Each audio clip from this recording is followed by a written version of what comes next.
Hello students. In today's lecture, we'll discuss the endocrinological basis for diabetes insipidus. In the last lecture, we did a basic comparison between diabetes mellitus and diabetes insipidus. Now in this lecture, we're going to go into more detail. Let's begin.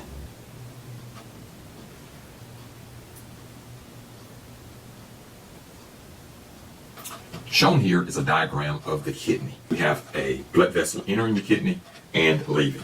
When the blood vessel enters the kidney, we've shown here that there's glucose in the blood and there's also water in the blood. Now I'm going to explain what happens with this water. When the kidneys filter the blood, a lot of the water is lost to make urine.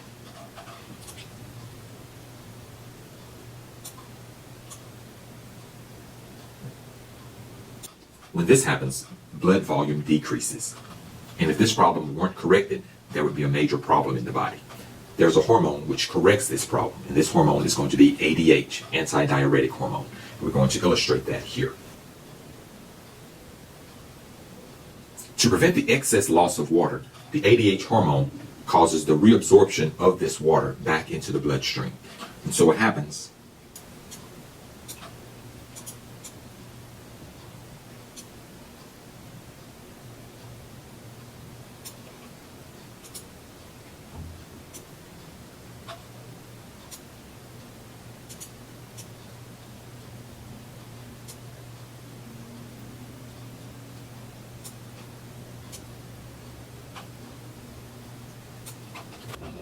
As I've tried to illustrate here, the ADH causes the reabsorption of water back into the bloodstream.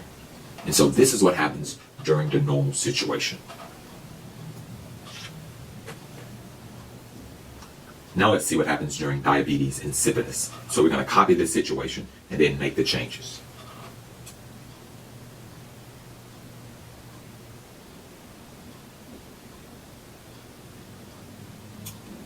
With diabetes insipidus, just as before, the kidneys filter the blood and you lose water to the urine.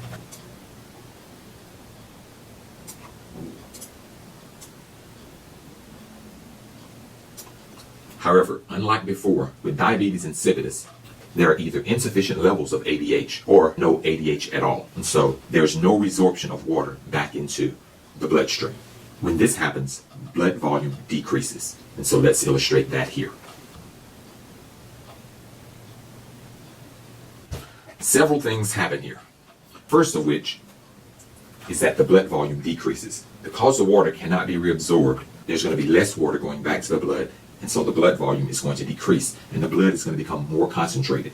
So even though initially we may start out with 5 grams of glucose in the blood, we'll still have those 5 grams of glucose, but they're going to be concentrated, meaning that they're going to be in a smaller volume.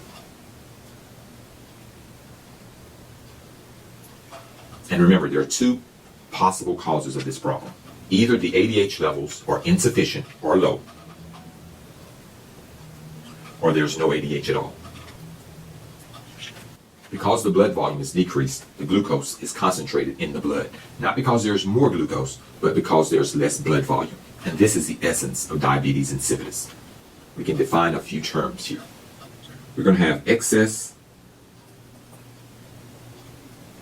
dilute urine, and this is known as polyuria.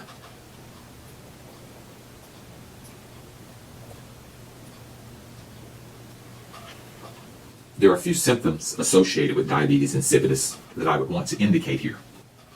The first one is dehydration. And the second one is extreme thirst. Extreme thirst is known as polydipsia.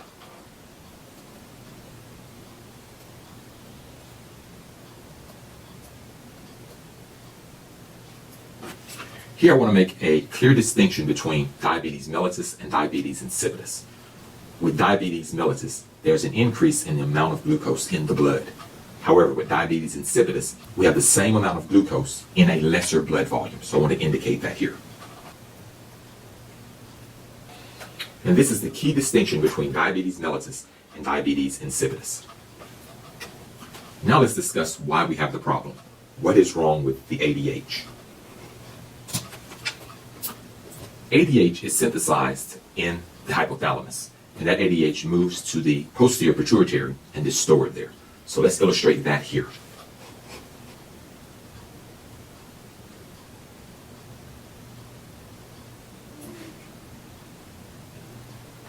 ADH is synthesized in the hypothalamus and it's stored in the posterior pituitary.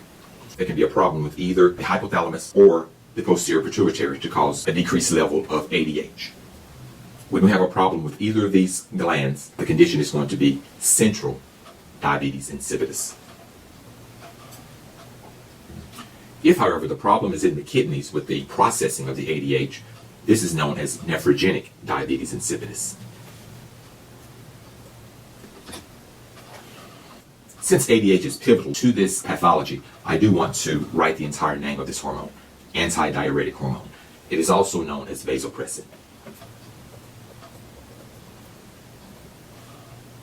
This concludes our explanation of diabetes insipidus, and this also concludes this lecture. Hope that you've learned a lot.